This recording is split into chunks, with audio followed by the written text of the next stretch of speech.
سلام، من میثم هستم و خوش اومدید به کانال آیتی پلاس. سرویس های اینترنت که تو ایران ارائه میشه رو میتونیم به دسته های ثابت و قابل جابجایی تقسیم کنیم. اینترنت ثابت یعنی اینکه تجهیزات اینترنت مثل مودم ثابت هستن و نمیتونیم جابجاش کنیم و فقط مخصوص یک جا هستن و اطلاعات از طریق سیم تلفن یا فیبر نوری منتقل میشن. اینترنت قابل جابجایی یا متحرک یعنی اینکه میتونیم مودم رو تو هر نقطه‌ای که دوست داریم ببریم و از اینترنت استفاده کنیم. تو این اینترنت اطلاعات از طریق امواج جابجا میشه. اینترنت های ثابت معمولا از نظر سرعت پایداری بهتری نسبت به اینترنت های بی سیم دارن، چون شرایط سیم و تجهیزات تغییر نمیکنه و نوسانات سرعت خیلی کمه، مگر اینکه مشکلی تو مرکز مخابراتی یا تو ISP پیش بیاد تا باعث نوسانات شدید سرعت بشه. ولی اینترنت های بی سیم چون از طریق امواج و تو هوا منتقل میشه، اگه شرایط آب و هوایی عوض بشه خیلی روی سرعت تاثیر میذاره و نوسان سرعت خیلی شدید میشه. اینترنت های بی سیم به خاطر اینکه شما میتونید هر جایی ازش استفاده کنید و برای یک جای خاص نیست، تعرفه‌هاشون نسبت به اینترنت ثابت بیشتره. تو جایی که هنوز خط تلفن نداره یا مخابرات اون منطقه تجهیزات اینترنت رو نداره، اینترنت های بی سیم تنها گزینه‌ای هستن که میتونید انتخاب کنید.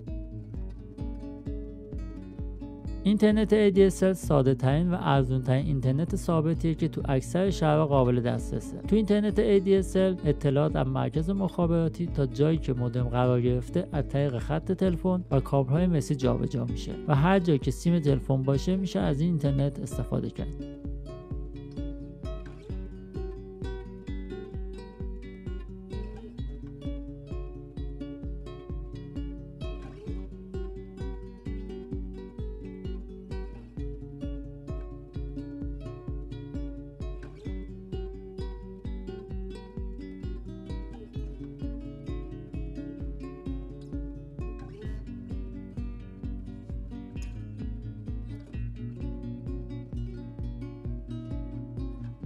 VDSL یک فناوری پیشرفته تر از ADSL هستش که تو نسل‌های جدیدش میتونه تا 300 مگابیت بر ثانیه سرعت دانلود و 100 مگابیت بر ثانیه سرعت آپلود داشته باشه. تو VDSL اطلاعات از مرکز مخابرات تا کابین‌های مخابراتی از طریق فیبر نوری جابجا میشه و از کابین تا جایی که مودم قرار گرفته جابجایی اطلاعات از طریق خط تلفن و کابل‌های مسی انجام میشه. فاصله مودم تا کابین مخابرات باید زیر 300 متر باشه تا بهترین سرعت رو بتونید داشته باشید. اگر فاصله بیشتر از 300 متر باشه، افت سرعت خیلی زیاد میشه و سرعتش با ADSL فرقی نمیکنه. مودم ADSL با مودم VDSL فرق میکنه. شما اگر مودمتون فقط ADSL رو ساپورت کنه، نمیتونید از سرویس های VDSL استفاده کنید. ولی اگر مودم شما VDSL باشه، میتونید هم از ADSL و هم از VDSL استفاده کنید.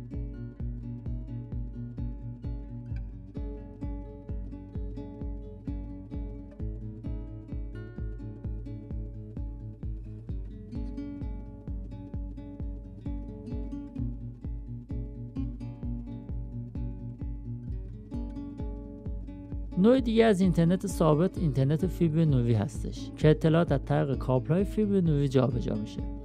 تو اینترنت VDSL اطلاعات از طریق فیبر نوری تا کابین مخابرات جابجا میشد و بعد از طریق کابل‌های مسی به مودم میرسید. ولی تو اینترنت فیبر نوری از مرکز مخابراتی تا خود مودم اطلاعات از طریق فیبر نوری جابجا میشه. تو اینترنت فیبر نوری اطلاعات به طور کامل از طریق سیگنال های نوری منتقل میشه. به خاطر همین سرعت خیلی بیشتری نسبت به ADSL و VDSL داره و فاصله تا مرکز مخابرات اهمیتی نداره، چون کابل های فیبر نوری ظرفیت انتقال داده خیلی بالایی دارن. به خاطر همین میتونید اینترنت با سرعت خیلی بالا و تا حدود 1 گیگابیت بر ثانیه داشته باشید. اینترنت فیبر نوری مودم مخصوص خودشو داره و نمیتونید از مودم های ADSL و VDSL برای این اینترنت استفاده کنید. خیلی از کارشناسا گفتن که فیبر نوری آینده اینترنت رو تشکیل میده، چون کمترین تأخیر، کمترین نویز و کمترین مشکل رو داره و میتونه حجم بالایی از اطلاعات رو جابجا کنه.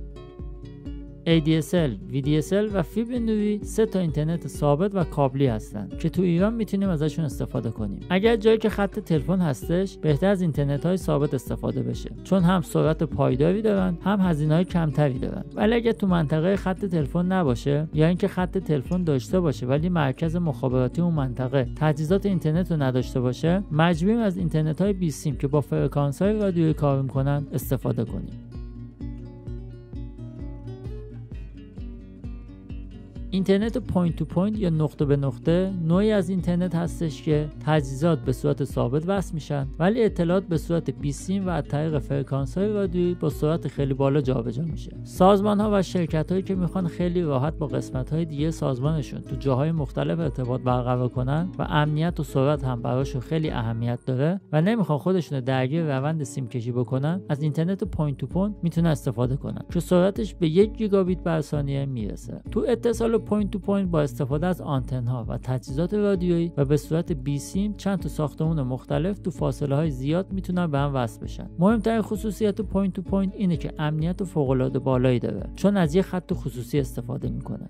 به خاطر اینکه هیچ وابستگی به خط تلفن یا فیبر نوری نداره، تو هر جای تقریبا قابلیت نصب داره و چون به صورت خصوصی و بی سیم هستش میتونه سرعت فوق‌العاده بالایی داشته باشه.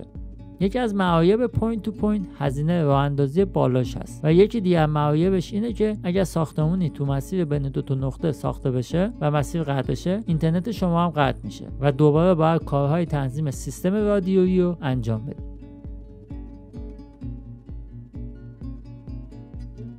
مدل دیگه از اینترنت های بی سیم TD-LTE هستش که اطلاعات رو مثل پوینت تو پوینت به صورت بی سیم جابجا میکنه.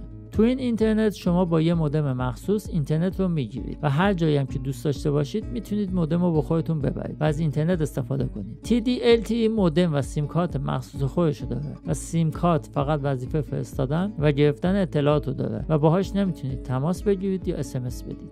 این اینترنت محدودیت‌های اینترنت ثابت و پوینت تو پوینت رو نداره و شما میتونید مودم رو با خودتون هر جایی که سیم کارت آنتن میگیره ببرید و نیازی به خط تلفن هم ندارید. اما مشکلاتی که این نوع اینترنت داره اینه که در صورتی که مودم رو جابجا کنید و جایی ببرید که آنتن دهی ضعیف باشه، افت سرعت هم شدیده و اختلال‌های رادیویی تاثیر زیادی روی سرعت داره. اینترنت LTE تعرفه‌های خیلی بالاتری نسبت به اینترنت ثابت داره. حداکثر سرعت این اینترنت حدود 100 مگابیت بر ثانیه هست، ولی به خاطر شرایط جوی که تاثیر زیادی روی جابجایی اطلاعات داره و خیلی از عوامل دیگه، معمولاً تا 40 مگابیت بر ثانیه سرعت داره. نوع دیگه از اینترنت بی سیم اینترنت سیم کارت های تلفن همراه هستش. تو این مدل اینترنت روی سیم کارت های موبایل ارائه میشه. از خوبی‌های این اینترنت اینه که نیاز به مودم نداره و فقط کافیه شما سیم کارت رو داخل موبایلتون بندازید و موبایل به عنوان مودم عمل میکنه و اطلاعات رو میتونه بگیره و بفرسته و همینطور با گوشی میتونید اینترنت رو با بقیه به اشتراک بذارید. یکی از معایب این اینترنت اینه که بعضی از جاها به خاطر نبود آنتن اینترنت کار نمیکنه و شرایط جوی تاثیر خیلی زیادی روی سرعت جابجایی اطلاعات داره و همینطور تعرفه‌های خیلی بالایی نسبت به اینترنت ثابت داره. سرعت اینترنت به 100 مگابیت بر ثانیه میرسه.